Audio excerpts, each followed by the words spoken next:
It is unfortunate that the appeal made by Honorable the Home Minister that this bill should be discussed in a practical manner, taking into consideration the realities that we are facing, the complicated nature of the problem that we are facing has been ignored.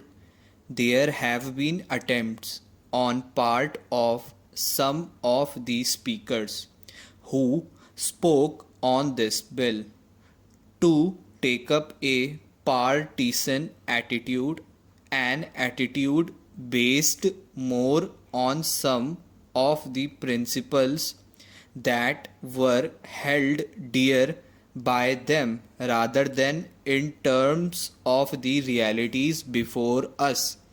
There is no use ignoring the fact that the desire of our constitution makers was that within 15 years since 26th January 1950, when the constitution came into force, India would be in a position to solve the problem of official language in the various parts of the country.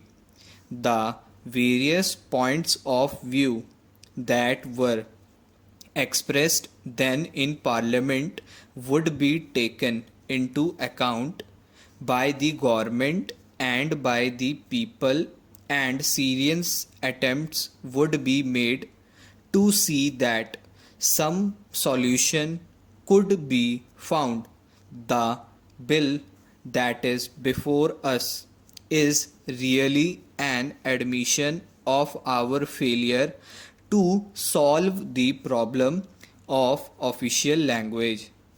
It is true that this bill does give a new life to English as the official language, and that too for an indefinite period.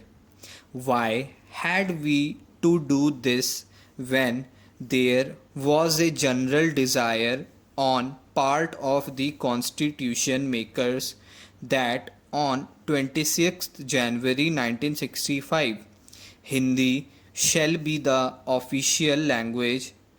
It was the wish of the constitution makers that on the 26th January 1965 Hindi should be the official language, and that wish of the constitution makers has not been fulfilled because of the fact that we are not able to make full use of the 15 years that were available to us in order to find out an acceptable solution to the problem of the official language.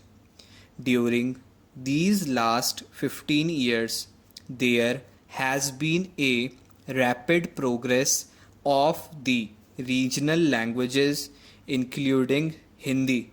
But Hindi has also developed more as a regional language than as a language, which has spread throughout the length and breadth of the country, and which has been made more acceptable during that period.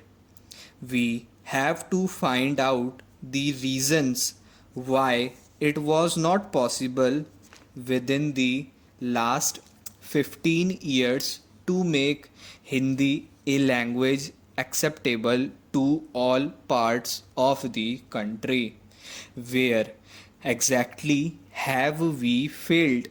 What exactly are the reasons which have been responsible for the failure on the part of the government and the people? This question is not something which was ignored by the country. time and again. This question had come up for active consideration at the highest level. Commissions were appointed to go into the problem. A parliamentary committee was appointed to go into this problem, and in the innumerable discussions, seminars, meetings, and discussions, this question had come before the country.